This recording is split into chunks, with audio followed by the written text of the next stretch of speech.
TopMedTalk. Well, hello and welcome to TopMedTalk. We are here at the Society for Obstetric Anesthesia and Perinatology, or SOAP. We're in Denver, Colorado, here in the exhibit hall. I'm Desiree Chappell, co-editor-in-chief and host of TopMedTalk, along with the former editor-in-chief, Monty Mythen. He's joined us today to help out. One of my occasional allowed to come back in tickets. Yeah. Mike Grocott couldn't make it, so. Oh, no one else around to hold up. No one else. So as to remind people, I went to join industry, Edwards Life Sciences, last August. So when I did that, I stepped down from lots of positions, including being the editor-in-chief of TopMedTalk. Yep. Kept my emeritus position at UCL and my adjunct position at Duke, and everyone agreed I would be allowed to sit in the chair intermittently, providing it was appropriate, and I didn't forget to declare my conflicts of interest. That's right. Edwards Life Sciences, our original founding. They are. Yeah, they are. And I mean, with all of our sponsors, we couldn't do this and keep TopMedTalk free and open to the world without their support. I mean, really, this is what keeps the lights on. This is what keeps us going and really provides us opportunity to come to meetings like SOAP. Now, we also want to thank SOAP for giving us this and being so gracious about giving us this space in the exhibit hall registration to the meeting so we can watch and join in the conversations, the plenaries and things like that, which, Monty, we were able to sit in on a plenary yesterday that we both found very enjoyable, didn't we? We did indeed. With an old friend of TopMedTalk back from the COVID days. Yeah, to introduce herself in a second, who was talking about NAP7. Yep. Which we'll get a bit more information about in a moment. Now, we're not going to go into all of the detail about NAP7. Right. But because you recorded a NAP7 long piece with Tim Cook relatively recently. We did. When we were at the World Congress of Anesthesia in Singapore, we sat down with Tim Cook for quite a long time. I actually really did some deep dives into NAP and the NAP7 project. So do check that out. You can find that at topmedtalk.com and on your podcatcher, look up Tim Cook. And actually, we'll have several TopMedTalks that come up, but the last one was what we did when we did a deep dive on NAP7. So Dr. Nuala Lucas, if I may, Nuala? Yeah, absolutely. Yeah, absolutely. Friend, colleague from London. Tell us a little bit more about yourself. What are you doing here? Well, I'm here in my role as president of the Obstetric Anaesthetist Association. It's kind of a UK SOAP, and we have a reciprocal arrangement every year to send each other's presidents and promote collaboration, conversation. So that's why I've come. And I like to come to the SOAP meeting. It's lots of friends, lots of colleagues, great forum for research and discussion. And they kind of gave me the opportunity to talk about the obstetric section of the NAP7 report. And I listened to Tim's TopMedTalk from World Congress. And if anyone's interested in knowing any more about the NAP projects, it's really lovely overview, really good description. Because I think people, everyone is aware of the NAPs, hard to miss them in the journals and etc. But I think just understanding their methodology, I think it's not always straightforward how we do things in the UK. So Tim's description I'd highly recommend it. Yeah. So the 90-second executive summary of the NAPs. Oh, 90 seconds. Okay, so they're misnamed. They're not really audit projects. They're prospective observational case registry studies, in-depth look at rare topics related to anaesthesia care that are important to patients, important to anaesthetists, and previously understudied. And I think the key thing for me is just, a lot of talk about different types of healthcare systems globally. And of course, the NHS is one approach, not without its problems currently, as we all know. But it is an incredibly standardised system. And the majority of healthcare in the UK is delivered via the NHS, even in the devolved nations. We're fortunate in that we've got that set up to have a really comprehensive nationwide deep dive into some of these problems. And extremely high levels of engagement. So if you look, we've also interviewed Professor Emily Singer about SNAPS, for example, which is an accelerated mini version of that. Yeah. But in a week, I think we were hearing 98% of the hospitals, the units, answer the questionnaires. That's an incredibly high level of engagement. Yeah, I think that is one really positive thing about the NHS. There is a real desire and willingness to engage with these sorts of big national and important projects. But the complexion of UK research has very much changed over the last 20 years.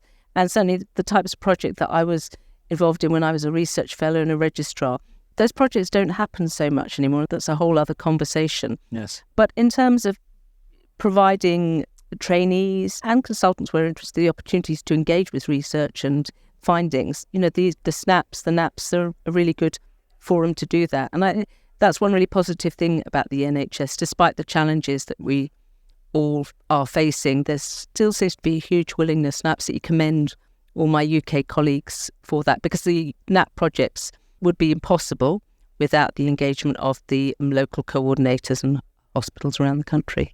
So my takeaway from the NAP 7, that Tim's presentation, the overall big picture thing, which was people having a cardiac arrest the way it was defined, and a robust definition, at the time of induction of anaesthesia, was overall about 1 in 3,000. Yeah, that's about right. If I couldn't, So I present that another way. I say, did you know 1 in 3,000 people die at the time? Well, I don't know, but there is a transient period of death. Yes. The reason I said it's important is because we got a lot more safety support and funding for anaesthesia when the death rate was high. The death rate was high. Yeah. And now we've sort of got ourselves over the last decade or so into a position where it's very, very, very safe. Yeah. Whereas dying 1 in 3,000 times doesn't sound that safe to me. Well, I suppose it depends on what spin you put on it. I say perioperative cardiac arrest, successfully resuscitated, briefly died. Tomato, absolutely. But I think your point about healthcare being really safe is a really good one. Because fundamentally, certainly in the UK, which I think is still just about a high-income country, and certainly in the US and many parts of the world, I think that the care that we deliver, the quality of the care we deliver, has plateaued. I think it's incredibly, if you look at maternal mortality, perinatal mortality, we're not seeing any huge improvements, any huge increases in the quality of care. We're certainly not getting any major innovative strategies or pieces of kit that are going to fundamentally improve things. One of the things that I really believe in, one of those books I've read, is that, this concept of marginal gains. The cyclists use it. Loads of other people use it. But, making small incremental improvements across a whole host of areas will ultimately lead to greater gains. Mm-hmm. And that's what I think we need to do in healthcare, because there's not going to be any major... even AI. I don't think AI is going to. It's not the magic. It's not the magic solution. Yeah. But I think look, I'm referring to the NAPs. I'm more familiar with them. But for example, if you think about the obstetric side, the information, as I said yesterday, a lot of the information we got about the causes of perioperative cardiac arrest and obstetrics, hemorrhage, high neuraxial blocks, bradyarrhythmias, that is not new. That is not new information. That's incredibly well established. And yet we're having to keep repeating these messages. If we can target these areas, make sure that every obstetric patient who has a hemorrhage is adequately resuscitated. If we can, that's a marginal gain, and that just might tip the balance. So we also interviewed at the World Congress Kevin Fong, who's in the major plenary. He was talking about risk. Fantastic talk. Encourage people, if they're listening, to listen to Kevin. Yeah, it's great. Putting risk in perspective of exactly what we're discussing. Mm. And my takeaway from that podcast with Kevin was, we're not going to reduce the risk to patients by just trying to be better and better people. Yeah. Because we've plateaued from that perspective. Absolutely, yeah. So in the same way that we were discussing this earlier, is that there are far fewer deaths, it would appear, from loss of the airway obstetric, where we have seen quite a lot of technological development. We've seen relatively little happen and I'm biased here with Edwards Life Sciences, in the hemodynamic space. We've got an arm blood pressure cuff. Yeah. And yet we've got a whole trolley. In your presentation, I took a photograph. Everyone's got a nice big trolley for the difficult cart, if you see what I mean, with lots of toys for the difficult airway and a blood pressure cuff. So have we got to disconnect this somewhere? Loaded the bases. I was just going to say, wow, Monty. I think we have got to disconnect. I mean, I think the Edwards thing is really interesting. What have we had over the years? Dopplers, LIDCOs, various other TTE, strategies to look at cardiac output and cardiovascular hemodynamics. Yeah, there is a bit of a disconnect. And I'm not sure I can answer your question, Monty, but, I'd come back at you and say, what about brain monitoring? Absolutely. I mean, I think in 20 years' time, people are going to be looking back at anaesthesia now and say, those crazy guys, they probably would sleep for hours and didn't know what was going on in the brain.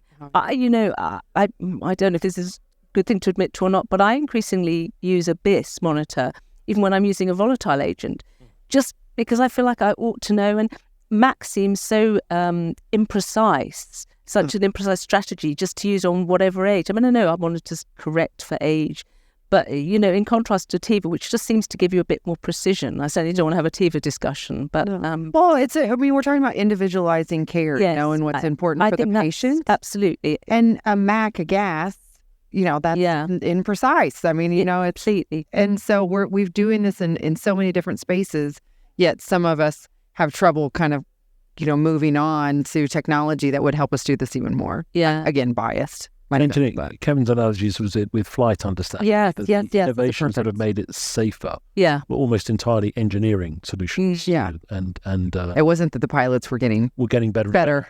Should get less well trained. Yes, it is. I think this thing about individualized care is incredibly true.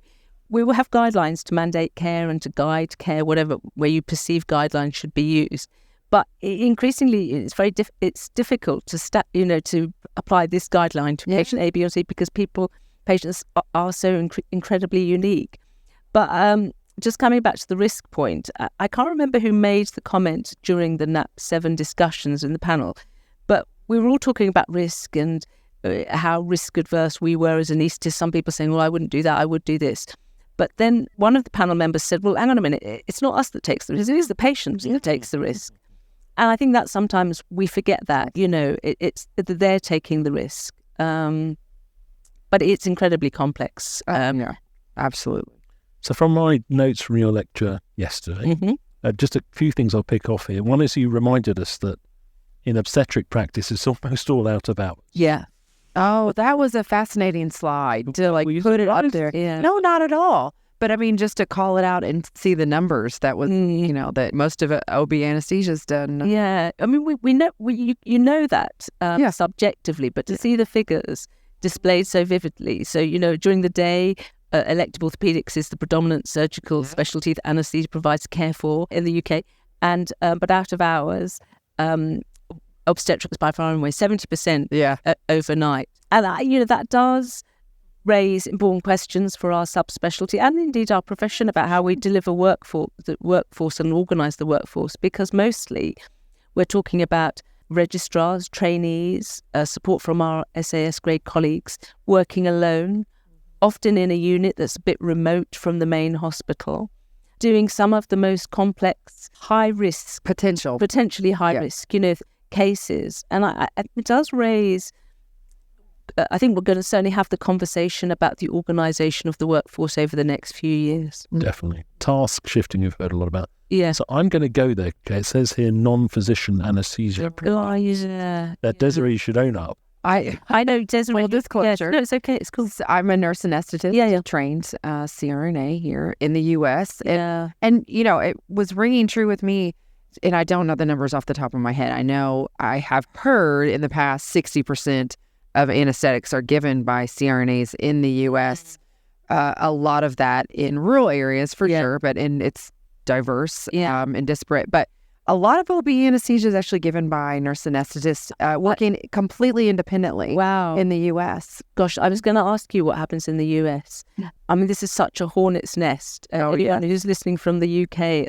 In the U.S. and Australia. Yeah. I'm going to interrupt for a second because I was on college council when... in the bridge between the two. Yeah. And it went from being a conversation that one couldn't have to a reasonable place, if you see what I mean, from the point of view before the public votes, etc., etc. So what? Maybe I left the country, and that's what I remember. So what went wrong? Are you prepared to go there for a second? Am I prepared to go there? Am I going to? Don't feel pressure. No, it's okay. You can read about it. I work with a couple of anaesthesia associates, and they are, great clinicians within their remit. They are lovely people. I've got to be honest that my personal view in the UK, I'm not commenting about it, is that the development of anaesthesia associates does to some extent undermine anaesthesia as a medical specialty. I truly don't want to offend anyone, but I have to be honest. I certainly don't think that labour ward in the UK is the place to have an anaesthesia associate. Anaesthesia we know can go from being completely calm, let's do a Sudoku, to being a complete nightmare within a matter of 95% boredom, 5% sheer terror. And no more. What was your new quote you picked up in the last few? Oh, it's gradual until it's sudden.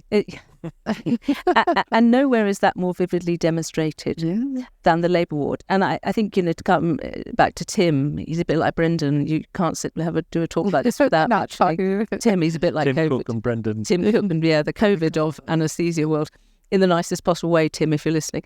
Patients aren't getting younger and fitter and less comorbid, and that is absolutely true on the labour ward.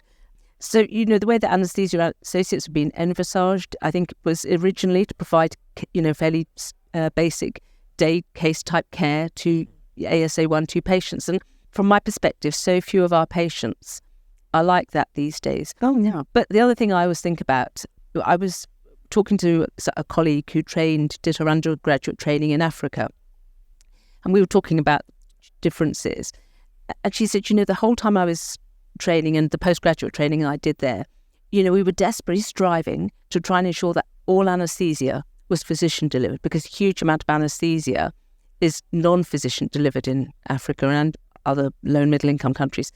And she said, I come to the UK and you're trying to go the other way. It's an incredibly contentious area. And, I'd never want to offend anyone. I worry about the significant expansion that is proposed in the UK, and I don't think it's the direction of travel that we should be following, not so aggressively anyway. Because they haven't proposed it at the same time as a large expansion of physicians. Yeah. Because the workforce deficit is massive, that's predicted. Yeah. So I'm not sure what we do when we get there. I think we're there already, actually. The sums to me just don't add up in the UK. We seem to be training loads of people. Then that you have trainees who can't get jobs, and we don't have enough staff. I'm constantly looking for locums and importing staff from other parts of the world. It just seems to be such a mismatch of maths. Somebody's got their maths wrong somewhere. They're telling us about a third of the young doctors are going to leave the country. Yeah. Speaking to trainees at work, it does seem that's the mood at the moment. And my own personal experience, my family who are junior doctors, it's very difficult for them to envisage a fulfilling future with a career in medicine in the UK. It makes me sad to say that, because I absolutely love my job, love going to work. I've got wonderful colleagues and I love delivering care. But if I was at the start of my career, I'm not sure that I would have the same gusto about it. It's a bit depressing. Well, it is a little bit. But, I vacillate sometimes about where I feel like if we could start this journey all over again and figure out who takes care of whom, when, and where, and all the things. I mean, there's a real opportunity in the UK. I think that a lot of the times the conversation, though the intention is pure, turns into territory and pay and things like that, which...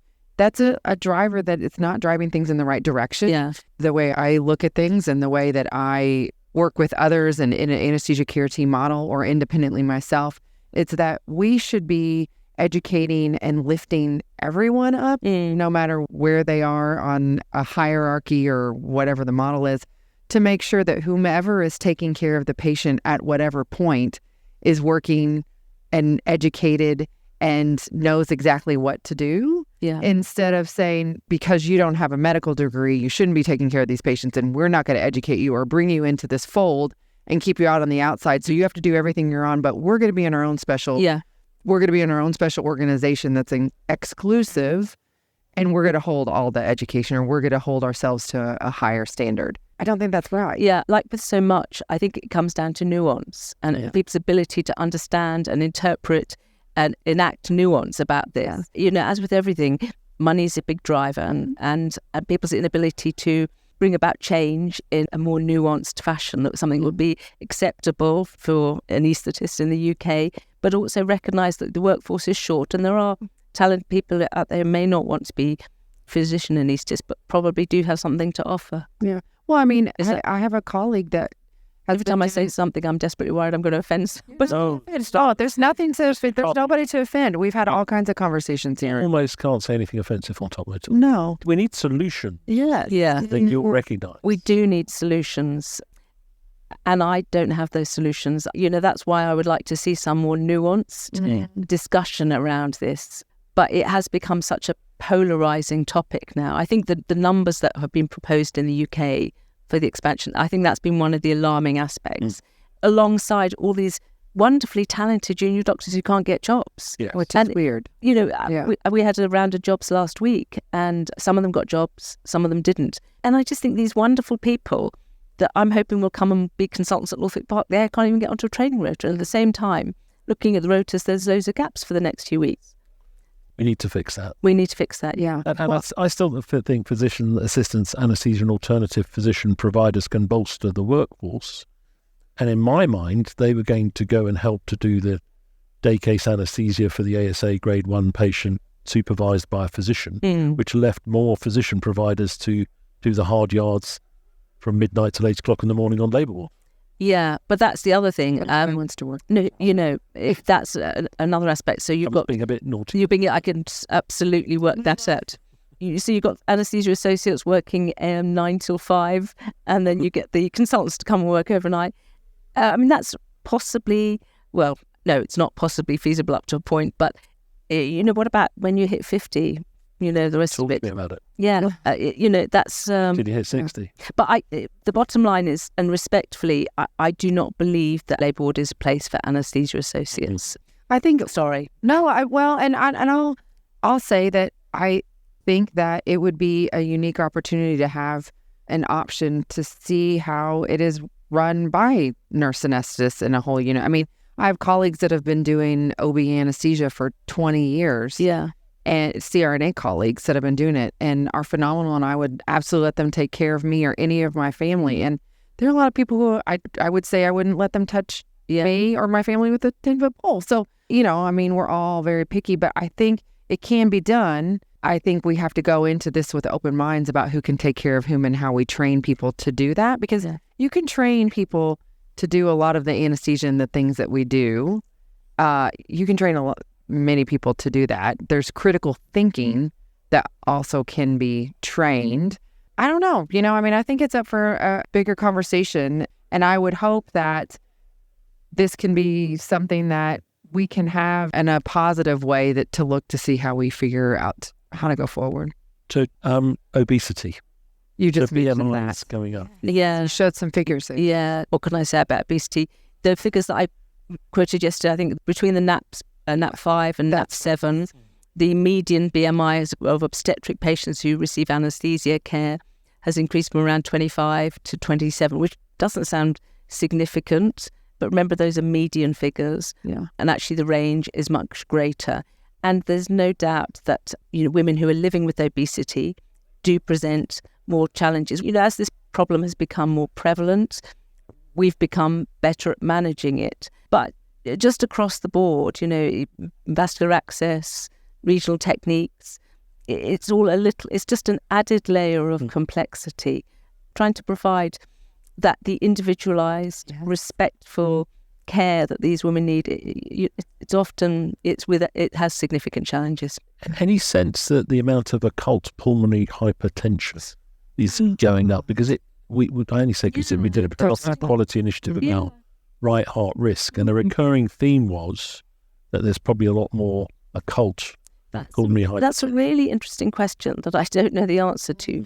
But I think one of the things we do with women who are living with obesity and they come to see us in the anaesthetic antenatal clinic is ask them about symptoms suggestive of sleep apnea. And I think there's lots of good research. There's a really good woman from somewhere in the US, and I can't remember exactly where, but she'd be a great person to speak to you guys sometime, who's done a lot of work on sleep disordered breathing in pregnancy. And of course, that's got a big association with obesity. So I don't know the answer to your question, Monty, but I think there's a higher incidence of sleep disordered breathing and alongside that cardiovascular disorders and most likely the right heart. So, but yeah, you've given me something to go look up later on. The thing I took away from the right heart risk thing was once you think right heart risk, yes, that patient's going to be a lot more at risk of hemodynamic instability at the time of induction of anaesthesia. Yeah. Well, and how to deal with it's not complicated. Yeah. I mean, you've got to remember that these, even though they are living with obesity, they're pretty young. Yeah. And they probably haven't compensated yet. And even if they are starting to develop some pulmonary hypertension, right heart problems, probably not going to cause us too many significant problems. What does cause the problem with these women is aortocaval compression. And I didn't mention that yesterday. But, these women are going to be more vulnerable to the effects of aortocaval compression. And I think that's under-recognised. And with the women who have got very significant degrees of obesity, pannus handling during the caesarean section, shifting around significant amounts, 50, 60 kilos. Yeah. And there have been lots of case descriptions of sudden cardiovascular collapse, obviously causing acute, aortocaval compression compromise. So I think if you ask me one big thing, that tilt is incredibly important, just to avoid, have it at the back of your mind all the time. Yes, that's a really good point. I haven't heard that as expressed as I think it comes up consistently in the UK maternal confidential death inquiries. Inevitably, there's probably one woman a year in whom a risk of aortocaval compression wasn't recognised, and it probably contributed to a poor outcome. And my final point is my favourite point, and that's volume. Absolutely. Intravascular blood volume. Yeah, go on. You gave a nice little diagram. Desiree took a photograph. I did. Where's it about? It's about a contribution of venous return. Oh yeah, bradycardia. It's in Anesthesia case report journal, and it's the most beautiful description of the cardiovascular reflexes, which are actually quite complex. For those of us who've done UK exams, going back to the distant past of part 2. But as I said yesterday in my lecture, the whole focus of managing spinal hypotension over the last several years has been on vasopressors. But in all the hullabaloo about phenylephrine versus ephedrine versus norepinephrine, we've really forgotten about the crucial role of volume. And, again, as I said, all the systematic reviews have been done on the best way to prevent it. The vasopressors come out on top. But it's not that the fluids have no role. They're just less effective and certainly not on their own. But, I mean, I know you're a big fluid man, and I'm absolutely with you. I love a big co-load for a cesarean section. We've been doing that work we published with Simon Davis. We interviewed about it again recently, where we went to an animal model to demonstrate the consequences of giving vasopressors without volume. Yeah. So because if volume's adequate, they do a great job. If not, they're creating significant mischief. Completely agree. Significant acidosis, and again, from time to time in the maternal UK confidential death inquiries, we have women who very significant effusion rates of vasopressors were used that masked developing a hemorrhage and hypovolemia. And I think we need to shift our focus back a little bit. Volume and fluids. Do you think it's overstating it if I say to some extent they've been demonised over the last several years? Absolutely. They are medicinal products. No one gets more upset than me when you write up a bag of litres over 8 hours and you come back and it's run through over 2 hours and, well, never mind, it just ran through. Equally, they do have a critical role in some situations, appropriate use in some situations. I've seen some results of your quality improvement programs, Desiree, where you've gone back to giving a litre of Hartmann's at the time of induction of anaesthesia, lactated rings. In a that's the way. That's what we do. Yeah. We just and I mean, that has been a huge shift for our team. Yeah, to do that. But they went to no fluid. Yeah, well, I mean, I've been a huge proponent of enhanced recovery. I mean, that's where Monty and I met. And over the years, you've seen this terminology of fluid restriction. I've looked at hundreds of ERS protocols that some have really great goal-directed therapy, very specific, ways to treat fluids, and others just say fluid restrict. Yeah. And that has crept in, and the pendulum definitely swung the other way. I think we're starting to talk about it a little bit more now. People are being a little bit more liberal, but this concept of fluid restriction, they give nothing. Yeah. Everything that comes in new, every new idea, there's a huge, let's do this, move away. And, you need that pendulum to swing back and find its middle ground again. Yeah. And I certainly think that needs to happen to some extent with fluids. Was that happening in the OB world where it was like we got to fluid restrict a little bit? No, fluid restriction has never been a big thing in the OB world, apart from in preeclampsia, where, the fluid dynamics are very complex. But we've never really pursued the fluid restriction. But I definitely think there's been huge interest in the use of vasopressors, and if anything, our use maintaining cardiovascular stability has leaned towards vasopressor rather than fluid. Considering fluid. And I think there needs to be more of a joint role. And if you're a younger doctor, a trainee, whatever it is, you go to the main operating room and you're working with somebody who doesn't want to give any fluids and is using a vasopressor. The next minute you're covering labour ward. It must be quite hard to disconnect these worlds. That's a very good point. I mean, that's one of the things I always think about obstetric patients is that you're doing laparotomy, things start to go badly, a bit more complicated. You start to up the ante a bit. You might, if you haven't put a central line in, arc line, you do all of that stuff. But and start preparing for HDU, ITU, whatever. But on the labour ward, I think there's often a perception that these women are young and fit and they'll be fine. And you let them go further down their trajectory of deterioration. But, you might be a bit slower to initiate critical care support. And just sort of in tandem with that, I think that your point about different guises, you do this in the main theatres and you do this in obstetrics. I think that's a very fair point. But just to come back to the volume thing, just so it's not taken that people understand it in context. What we were talking about was the bradyarrhythmias that can occur with spinal anaesthesia, and we know that bradyarrhythmias is a recognised side effect of spinal anaesthesia. And if you've got an empty heart, that's going to predispose. So in the obstetric setting, obviously you use vasopressors because spinal hypertension predominantly comes from arterial vasodilation, but you still need some fluids to make sure the heart's not empty, so you're not going to further predispose them to a bradyarrhythmia. Nuala, thank you so much. No, it's for taking the time to sit down. This has been a fantastic conversation. We could continue it, that's for sure. But I know that this has been a big meeting for you, and congratulations on your work, NAP7, all the good stuff. Oh, well, look, I really must say that, that's Tim Cook and Jastor and the whole team, and my co-authors on the obstetric chapter, Emira Kusimirovic and Felicity Platt. NAP7 is a massive project, and I'm just one minuscule part. But thanks, it was really lovely to chat. I'm just glad that you could share it here. Thank you very much. It's really lovely to chat, and we love TopMedTalk. Well, we love you. So thank you so much. And thank you for listening to TopMedTalk. You can always find us at TopMedTalk.com on your favorite podcatcher. We are there. We actually have an app. We don't talk about that much, but you can download the app, and that is very searchable. So if you wanted to look up Nuala and previous conversations that we've had around soap, obstetrics, all the different things, you can find it there. We are on social media, X, LinkedIn, Facebook, and YouTube. If you found us on YouTube, be sure to give us a thumbs up and subscribe to our YouTube channel. That always helps us out. Again, thanks for our sponsors, thanks to soap, and thank you so much for listening. TopMedTalk. Thanks for downloading TopMedTalk. Don't forget to subscribe, check us out on YouTube, and of course on social media. We're on Instagram, Facebook and X. Also, it's important to remember that TopMedTalk is the broadcasting arm of EBPOM, evidence-based perioperative medicine. We'd love you to find out more about that, and the way to do that is ebpom.org. Check out our website and find out about some of the incredible conferences we're going to be arranging across the year. ebpom.org.